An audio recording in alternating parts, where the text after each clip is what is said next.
Alright guys, Hayzink here, welcome back to the channel for today's first video of many. We are going to be going over a lot of different things and a lot of different videos today, so strap in, get ready, because we've got lots of different things that we're going to have to talk about. So first of all, we're going to start off with good stuff, and that is talking about this new event that is in game. It's called Effigy Clash, right? So there's a couple of different elements to this game. This mode, you can't really see it right now because I'm covering it, but I will go in and we'll have a look at them, okay? So, Effigy Clash, what is it?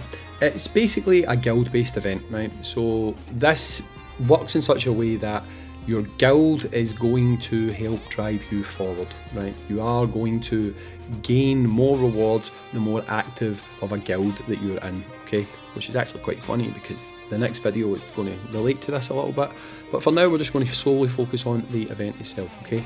Now, I am a deputy in this guild, so I can like put messages up here and stuff like that and tell people what's expected of them. And you can obviously use guild chat and stuff to kind of make sure that people are working, right? Now there's various different things you can get within this mode. So if we look along the bottom, there's a button behind my head you can't see, which is leaderboard, right? So you can go in, you can see the leaderboard, and you can kind of see how people are performing on like the individual rounds. So we've not done these rounds yet, and you can see, I think this is for my server, I'm not sure, I'm currently in first. You've also got the exchange. There's a lot of these exchanges, I've got to be honest, like they really like to roll out these exchanges. So you can, if you want, buy tickets for this. Having a look through here, would I buy tickets for this? Probably not, to be honest. Let's see what's in these chests. So you've got the SS vehicle kit. They might be useful for you depending where you are in game. You've got your T2, T1 and T2 engraving stones. They're good, however, as you start playing the game, you do start to find that these become a little bit more accessible to you. These things here are always useful, however, they are quite expensive when it comes to like trade value. And obviously you've got things like your faction coins and your arcade coins being half the value, like price-wise, of your faction coins. So really it's up to you what you decide to do there. If you kind of have a look in the mall, you can see that limited pack wise, if we go to here, I mean, they're not cheap. They're definitely not cheap. So if you look there, what, for $10 I think it would be for you guys, you can buy 40 of these things. So that would mean if we go to event and if we go to here, $40, $10 basically per engraving stone. Is that worth it? I don't really think so, and to be honest, the characters, I don't really think they're worth going for either. So I honestly think if anything, this is definitely an event that you should free to play. Even if you're a spender, I'd maybe even consider doing it free to play. If you are going to buy packs, you're probably better off buying, like, they don't even have them in here. Normally these packs have, you know, the whatever the event is, it's had divination tickets, it's had these hammers, but obviously because there's two events ongoing at the one time, it's stuck with the hammers. So really the only place you can purchase them is going to be from here, right? And I don't think they're worth it myself, but it's up to you guys. You will get them through playing, so maybe it's just a case of play, see what you can get, and go that way, right? So missions, you can see yourself there, if I claim that, I've got 4, right? So doing the missions, you'll get yourself diamonds, you'll also get yourself those effigy tickets. If this is all the missions, which let's just see, so it's 10, 15, 19, 23, 27, 31, 35, plus 4, 39, and I collected 43. Looks like you'll get yourself a 43 off achievements, and from missions as well you'll get, I'm not going to count all them, but 4 and 4 is 18, 8, 16, 16, 16 is 32, and 8 is 40, and 8 is 48, and 8 is 56, and then 8 is 64, 8 is 72, 8 is 90. It looks like you're going to get, I mean, I think you might have enough to get a unit. If that's what you want to go for, it looks like you might have enough to get a unit. You see here that you're going to get more rewards for the round, so if you beat the boss or whatever, you'll get these tokens, so you'll get 5 for winning 2 of the chests for all of your resources. You'll get a lesser amount, but still it's decent, you know. For the season, you're going to get these. This is based on guild, okay? Again, we'll do another video talking about this because there's something I really want to go over, but this is obviously based on your entire guild's activity, right? Glory prize, again, wherever you sit in the glory prize, this isn't you, right? Just to be clear, this is not something that you generally take yourself. How this works is you get amount and then it's divvied up between all of your faction. Now, I don't know how I feel about that, and the reason I say that is I'm all for sharing things with my faction, absolutely. I got the glory prize for every one of the Megalia raids, and every time I clicked one of those boxes I would get like 4 or 3 diamonds, and then I'd see everybody else getting like 40, 60 and stuff, and I'm like, wait a minute, I want it and I get the least amount of diamonds. Hey, well, it is what it is. In here you can deploy your team. This here looks like the team that you're going to use for defense.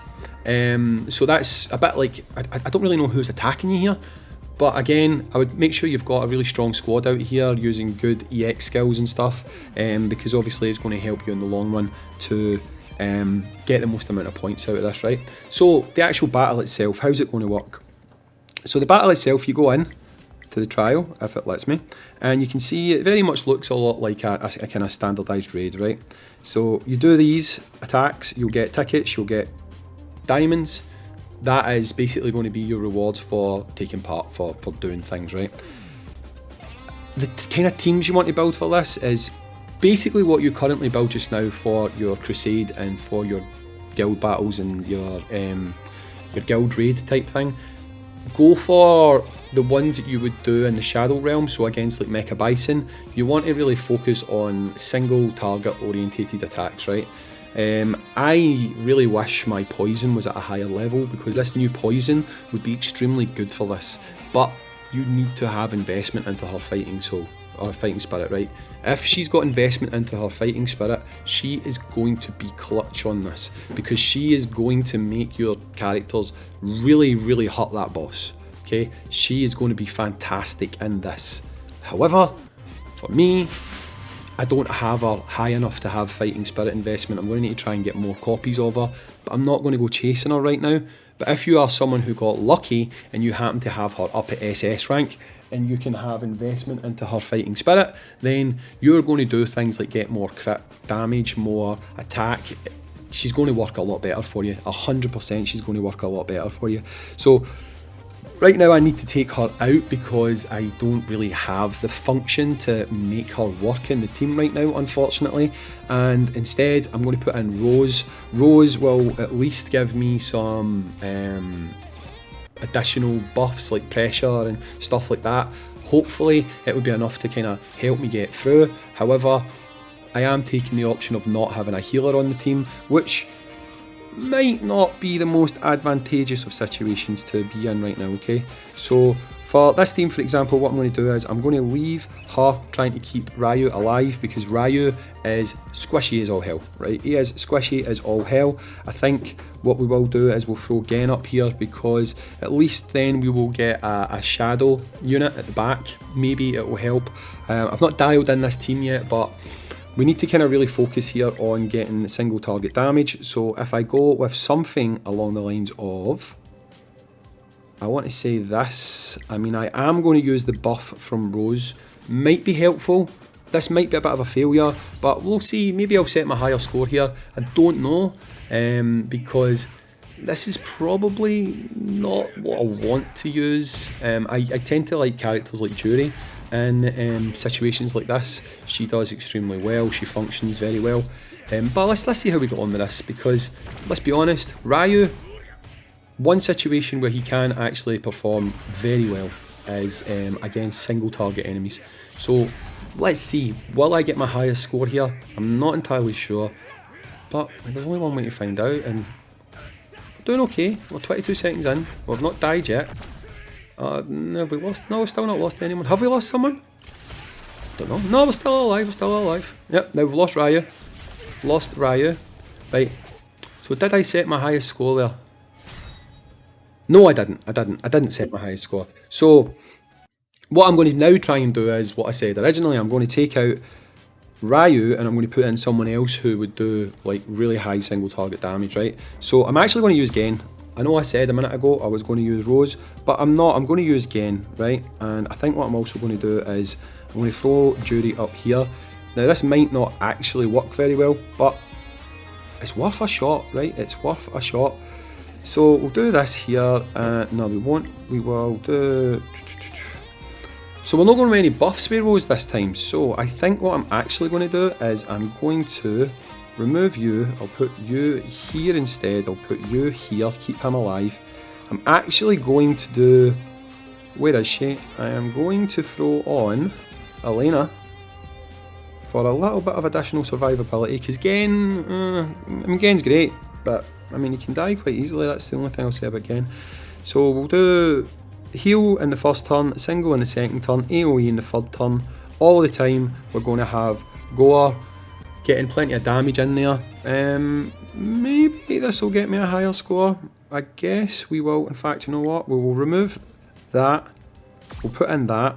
Give me more overall damage. Getting a big attack bonus. Let's see.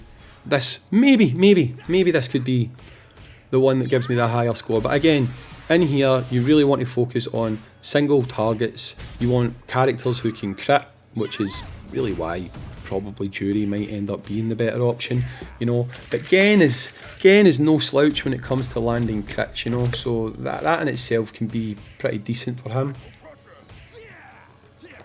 We're 40 seconds in.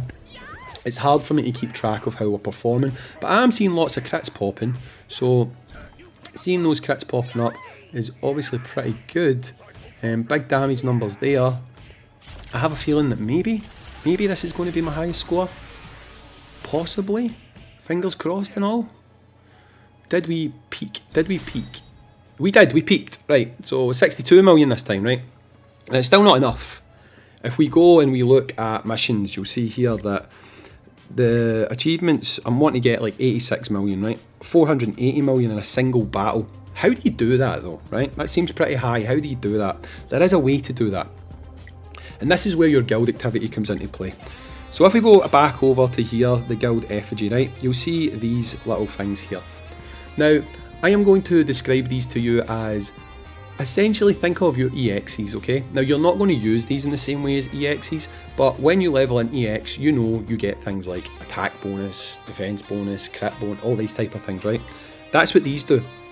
So as you're leveling these up, you'll see that when unleashing combo 3, increases damage by 10%. On this one, all attacks ignore 12% of enemy defense. On this one, damage from super combos reduces the target's attack by 10% for 6 seconds. So with this, when you've got your guild activity, you are going to be going in here, you're going to be doing offerings to these things, okay? Once it's leveled up enough, you are going to then be able to like unlock these and basically get them stronger, right? And these are going to make you stronger, make you do more damage, and that's what's going to help you really push those higher scores. So guild activity is key in this, okay? And because of that, there is basically going to be a part 2 of this video, which I'm going to start recording in a minute. So as it stands on this video, that's everything you need to know about doing the event, and tune in to part 2 to understand why there's even a part 2. Anyway, thanks for watching guys, catch you in the next one, peace.